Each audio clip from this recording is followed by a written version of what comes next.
नमस्कार साथियों, क्लास 11 के पॉलिटिकल साइंस की कक्षा में आपका स्वागत है। हम लोग चर्चा कर रहे हैं दूसरे चैप्टर का और हमारे दूसरे चैप्टर का नाम है भारतीय संविधान में अधिकार। तो भारतीय संविधान में अधिकार पर पहला वीडियो बनाया जा चुका है, फर्स्ट पार्ट। मैं उसका लिंक डिस्क्रिप्शन में दे दूँगा, आप उसे जाकर देख लीजिए।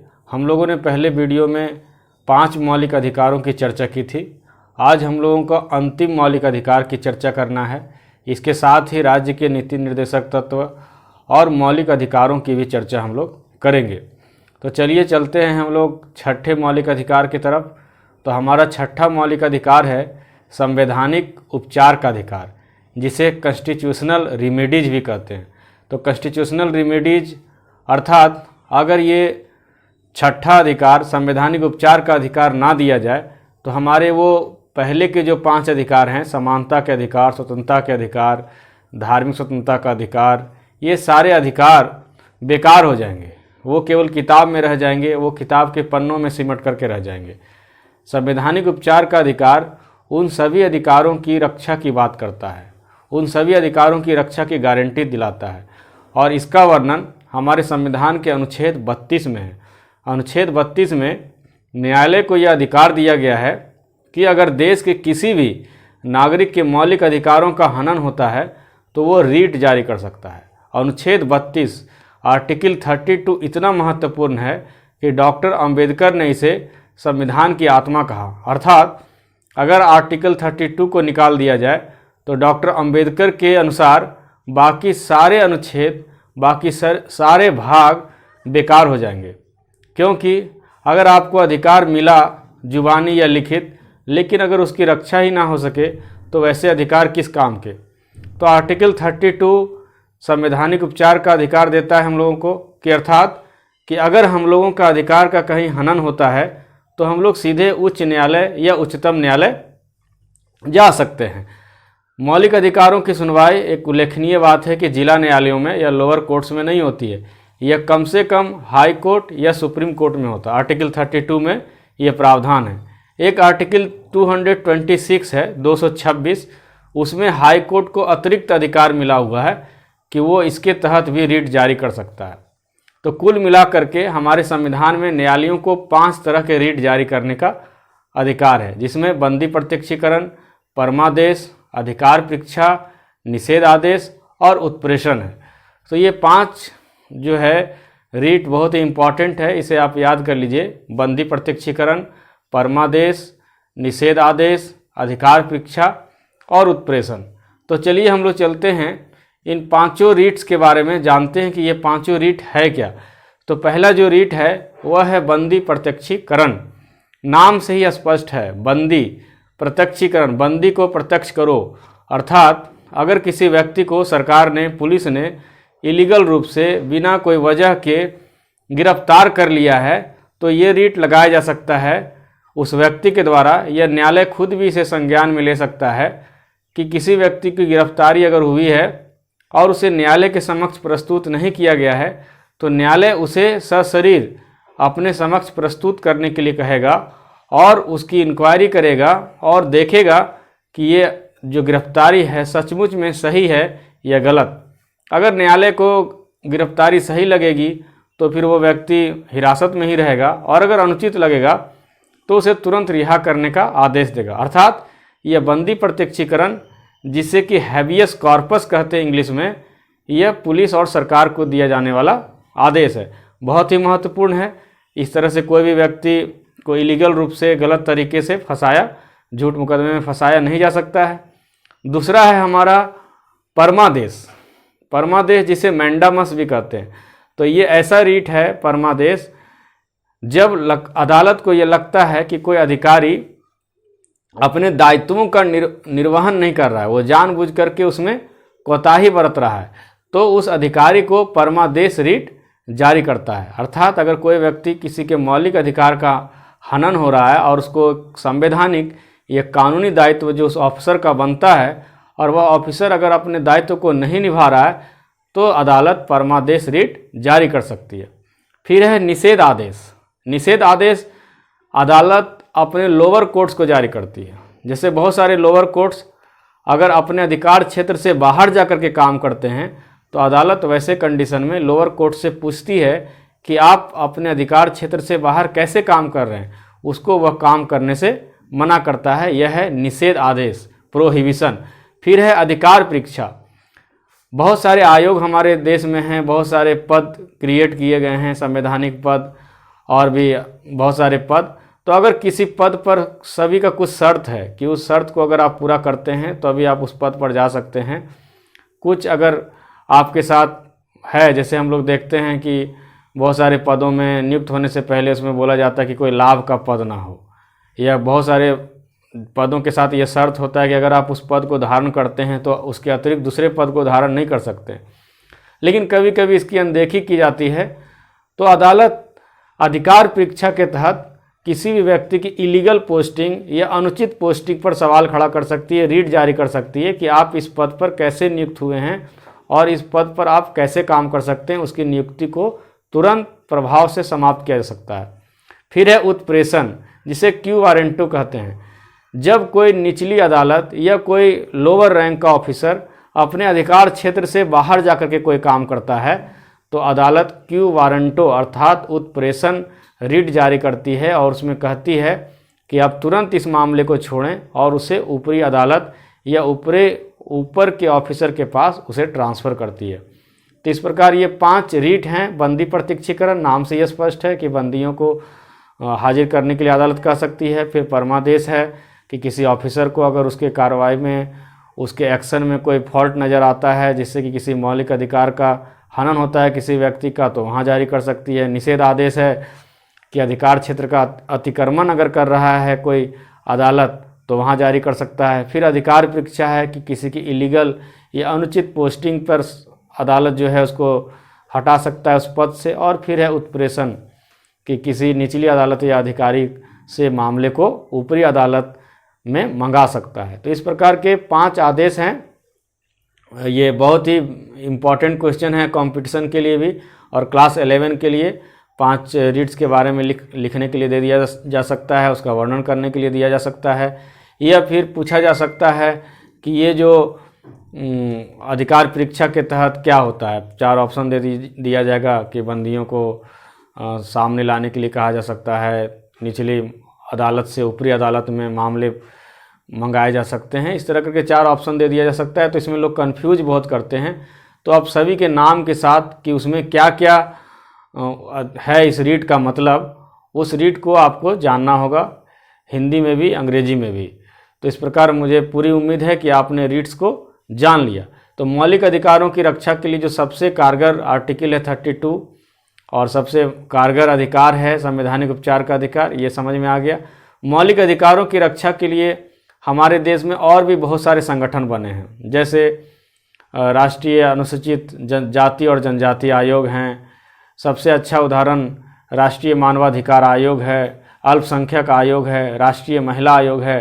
तो चलिए हम लोग पढ़ते हैं थोड़ा सा इंट्रोडक्शन के रूप में कि राष्ट्रीय मानवाधिकार का गठन कैसे होता है। हमारे देश में NHRC national human rights commission की स्थापना 1993 अर्थात 1993 में हुई और इसे 4 सदस्यीय बनाया गया।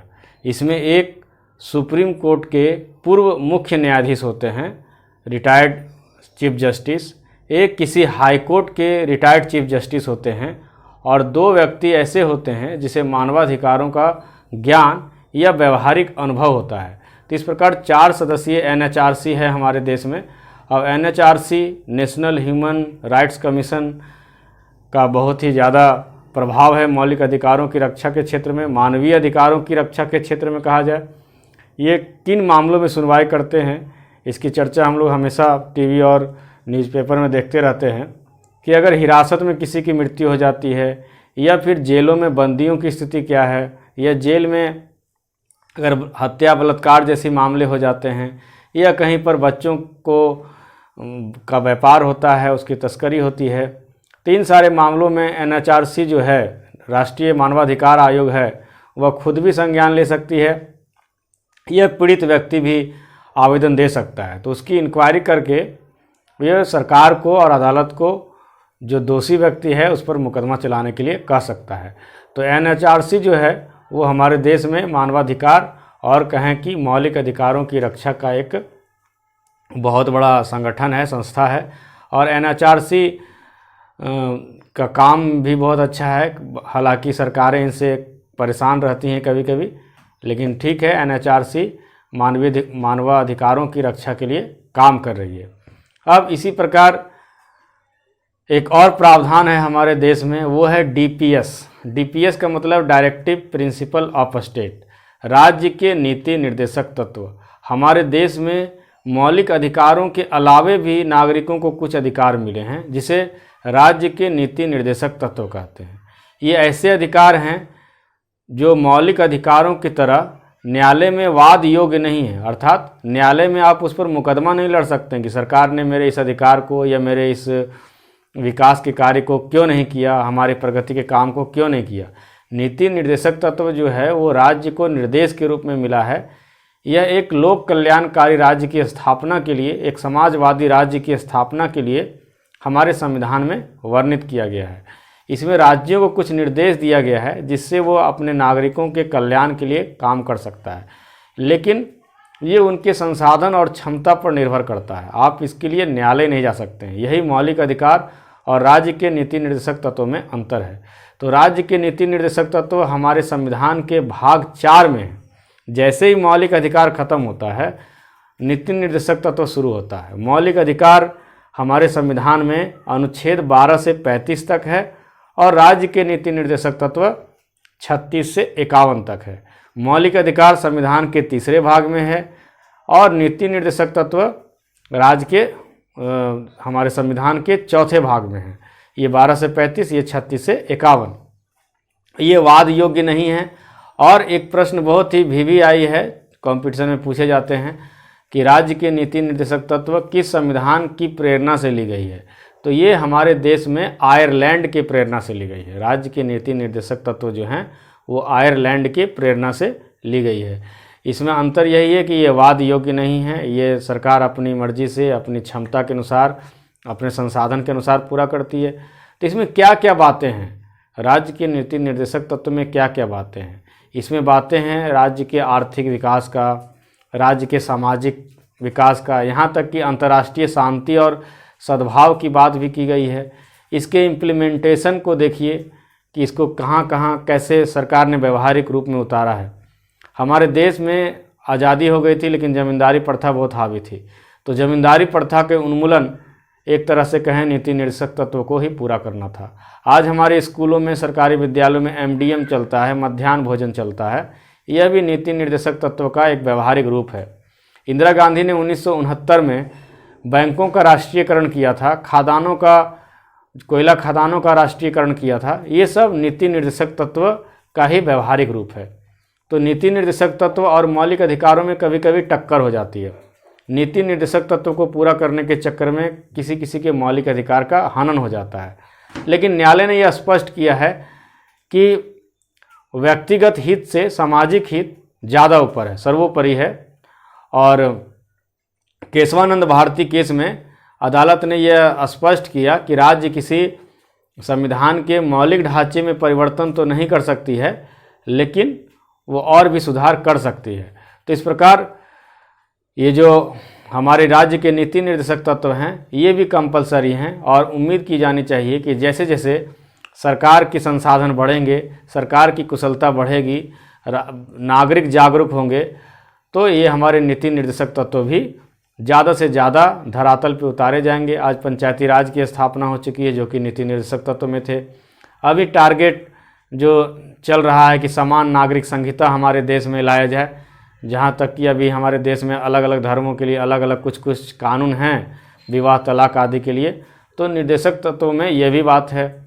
फिर बड़े पशुओं का, दुधारू पशुओं के हत्या को रोका जाए, उनके नस्लों के विकास की बात की जाए। ये सारी बातें नीति निर्देशक तत्व में है। जो कुछ बातें अभी पूरी हो चुकी हैं, लेकिन कुछ बातें अभी सपने के जैसा लग रहा है, लेकिन हमारे संविधान में इसका जिक्र है अनुच्छेद 36 से 51 तक। तो उम्मीद करनी चाहिए कि नीति निर्देशक तत्व लागू होगा और हमारे देश का और भी अधिक विकास होगा। एक बात गौर करने लायक है कि हमारे मूल संविधान में 7 मौलिक अधिकार थे। तो 7वां मौलिक अधिकार जो था वो संपत्ति का अधिकार था। तो संपत्ति का अधिकार अनुच्छेद कितने में था, यह भी जानने योग्य बात है। तो संपत्ति का अधिकार हमारे संविधान के अनुच्छेद 31 में था, जो अब डिलीट कर दिया गया है। तो संपत्ति का अधिकार कब हटाया गया हमारे संविधान से मौलिक अधिकार के रूप में? 1978 ईस्वी में। हमारे देश में 44वां संशोधन हुआ जनता पार्टी के समय में, और 31 अनुच्छेद को हटा दिया गया और संपत्ति के अधिकार को अनुच्छेद 300A में रख दिया गया। अब यह मौलिक अधिकार नहीं होकर के मात्र एक कानूनी अधिकार है। तो इसे क्यों हटाया गया? क्योंकि नीति निर्देशक तत्वों के लक्ष्यों को पूरा करने के लिए मौलिक अधिकार आड़े आ रहा था।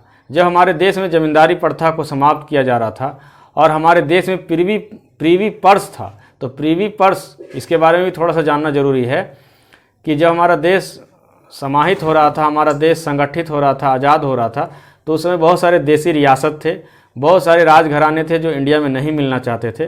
तो डॉक्टर पटेल ने उन्हें यह लालच दिया था, या हमारे संविधान में यह व्यवस्था किया था कि ठीक है, आप लोग भारत में शामिल हो जाइए, आप लोग को खर्चे के लिए कुछ पैसे भारत सरकार देगी। तो ये खर्च देने के लिए कुछ पैसे दिए जाते थे, जो कि हमारे संविधान के मूल भावनाओं के खिलाफ था कि किसी को आप विशेष रूप से पेंशन दे रहे हैं। तो जमींदारी प्रथा को हटाया गया, इनके प्रीवी पेंशन को समाप्त किया गया। तो कुछ लोगों के मौलिक अधिकार का हनन हो रहा था। तो उसमें सबसे बड़ा आड़ा जो आ रहा था वो संपत्ति का अधिकार था, क्योंकि इन जमींदारों का, इन राजाओं का भी तो कुछ मौलिक अधिकार था।